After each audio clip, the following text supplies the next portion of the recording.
Israeli officials, including Prime Minister Netanyahu and President Herzog, have condemned Thursday's deadly rampage by Israeli civilians in a Palestinian village in the West Bank.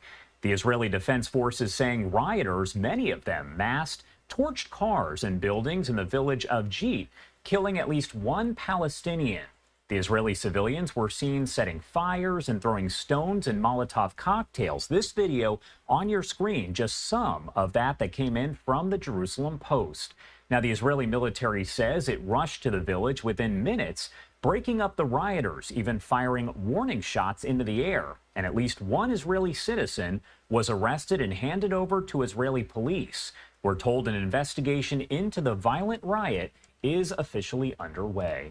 I do want to talk about this and all of the latest developments here coming in out of the Middle East. So let's bring in John Strawson, a friend of the show and an emeritus professor in the Department of Law, Justice and Policing at the University of East London, specializing there in the Middle East. Thank you so much, John, as always, for taking the time to be here with us today. Good morning. Good to be with you. All right, so first off, I do want to ask you, obviously this situation being condemned by Netanyahu, Herzog, as well as other Israeli officials and U.S. officials as well. What do you make of that situation there in Jit? And is stuff like this happening all the time? Since October the 7th, there's been a real spike in settler violence in the West Bank. I mean, to be absolutely honest, this began at the beginning of 2023, even before October the 7th, with an attack on a settler attack on a village of Hawara, which was described by most Israelis as a pogrom. And what has taken place yesterday in Jit is very much on that spectrum. And I think that somewhere in the region of 600 to 700 Palestinian civilians have been killed in the West Bank in the last 10 months, just underlines the level of instability and violence which has been taking place in the West Bank.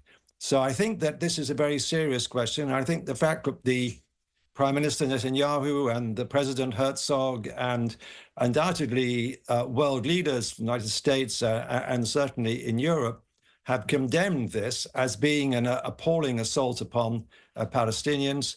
And it underlines the fact that in the Israeli government, we have far-right members, including Ben-Gvir and Smotrich, who have, by the way, both of them in different ways, responsibilities for aspects of what's taking place in the West Bank, who represent the settler movement. And to some extent, those members of the government have given a green light to the settlers to carry out these kind of attacks. Do you think that the comments there by Netanyahu, by Herzog, and by U.S. officials could actually make a difference and prevent any of this from happening in the future? Is that a possibility?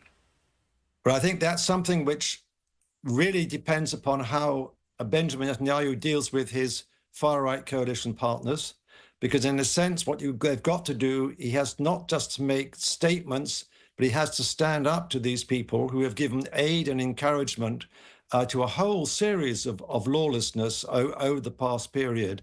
And I think that the good words are a start, but I think what we would need to see is some real action. And as I say, unfortunately, since the creation of this current government at the end of 2022, we've seen an upswing in violence. And I know some people I know had created, for instance, a peace garden. They got $30,000 from various sources, including the United States, in the West Bank so that Israelis and Palestinians could meet in this garden and discuss peace. This was entirely ransacked and destroyed by settlers. So I think this is an ongoing systematic problem. And if the Israeli government really wants to get to grips with it, it's got to grips with its far-right members. I want to talk about the ceasefire negotiations that are now in day two. What you're looking at there on the left side of your screen, that is a live look over Jerusalem right now. But the ceasefire talks underway again, day two over in Doha. Do we know how they're progressing? Because it does sound as though they are off to a good start, as we're hearing from U.S. officials. But at the same time, I feel as though we've kind of heard that before. We have indeed.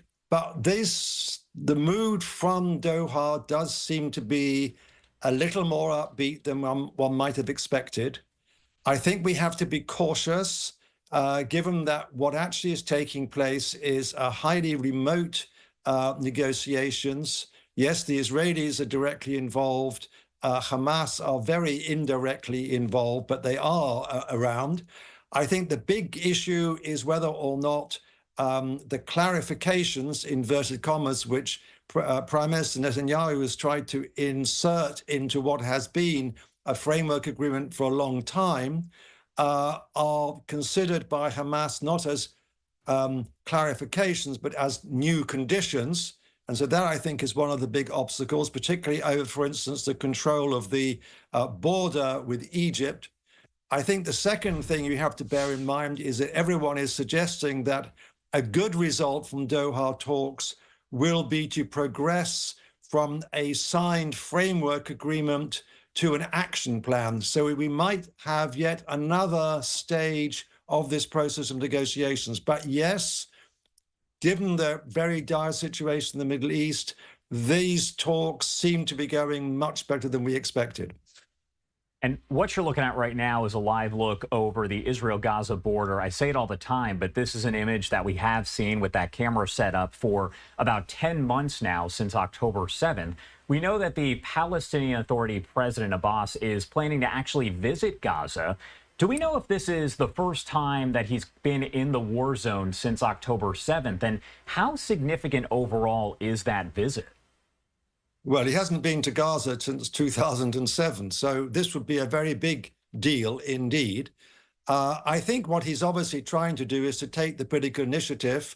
Hamas have really had the political initiative almost all the way since October the 7th, both internationally, diplomatically, and also within Palestinian politics. And I think this is Abbas's attempt to reinsert Fatah, the main component of the PLO, the government which he leads in Ramallah, back into the political arena of Palestine. And I think the idea of going to Gaza, obviously, is to say, yes, we, the Palestinian Authority, are here. We can run Gaza when the war is over, when the ceasefire comes, which eventually, of course, a ceasefire will come. I'm glad you're here because I didn't realize it had been that long since he had actually gone over to Gaza. So I appreciate you providing kind of that insight there. Now, we do know that folks who are over in Israel right now, that's a live look over at Jerusalem, want to take down the thing that says Israel-Gaza border. But again, that's a live look over in Jerusalem. So it sounds as though Iran has said that an attack is imminent. But this has been something that Iran has been saying now for a couple weeks. So does it appear that folks there in Israel are pretty much just playing a waiting game to see what Iran does do next? Yes, Israelis are definitely being played with by the Iranian government. And so many civilians are literally in a great state of tension, waiting for the next development. And after April the 13th and 14th, when there were those 300 missiles, drones, including ballistic missiles, attack upon Israel, there's every reason to think that there might be another attack. And of course, the Iranian authorities said there will be. The Iranians have made two things clear. One, they will respond. And secondly, they do not want to respond if this will destroy the prospect of a ceasefire agreement. So I think they are at the moment playing a much longer game. I don't expect that there will be any lessening of the tension, but it really does now depend how these talks in Doha go. The Iranian government, don't forget, is not totally stable. We don't have an Iranian government. The new president has nominated members of the cabinet. They are probably going to be approved by the Iranian parliament on Saturday.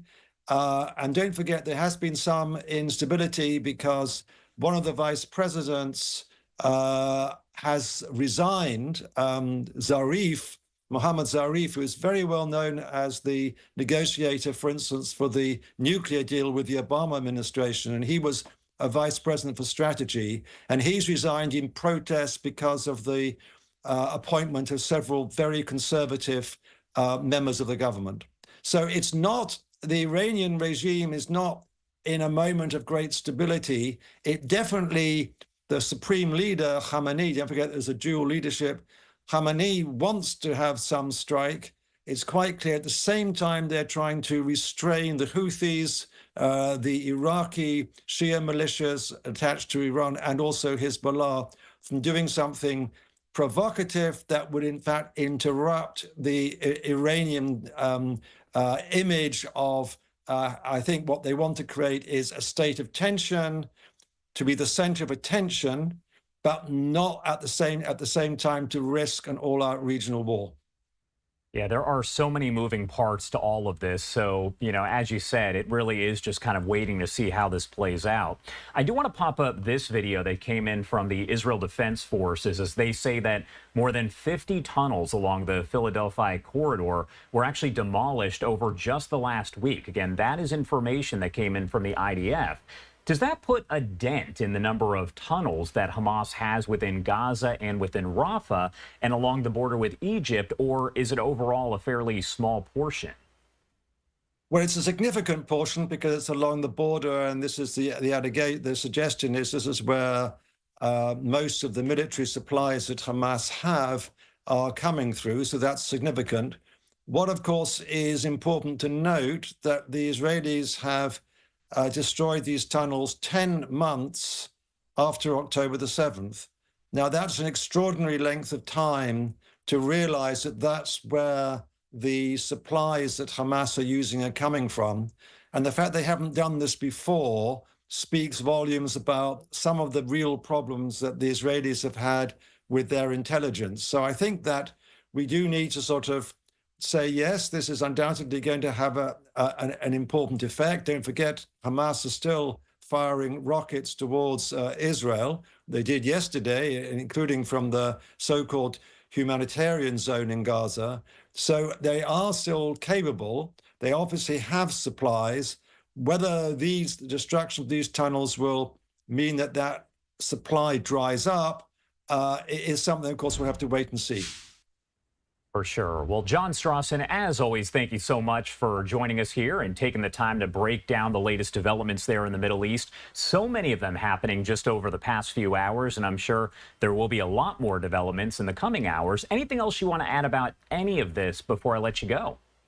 Well, just to say that, of course, today the foreign ministers of Britain, of France, and of Germany are in Israel, trying to quiet the Middle East. And of course, the United States has played a big role in trying to calm the tensions. So what I would say is that with the positive news that we're having from Doha and this really coordinated diplomatic effort from the Europeans and from the Americans, that does bode well, I think, for the future. And we have to hope that we have more diplomacy and less hostilities. All right. John, thank you again for taking the time to be here with us. Pleasure to be with you.